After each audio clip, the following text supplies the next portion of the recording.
ఆత్మతోను మనసుతోను నేను చేయు విన్నపములు ఆలకించి తండ్రి సన్నిధిలో నాకై విజ్ఞాపన చేయుచున్నావా?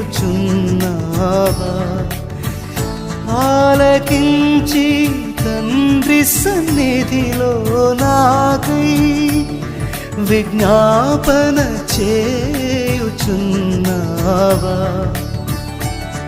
విజ్ఞాపన చేయుచున్నావా?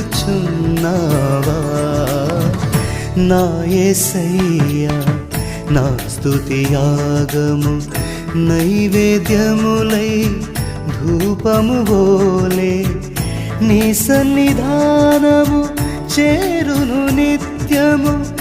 చేతువు నాకు సహాయము వెను వెంటనే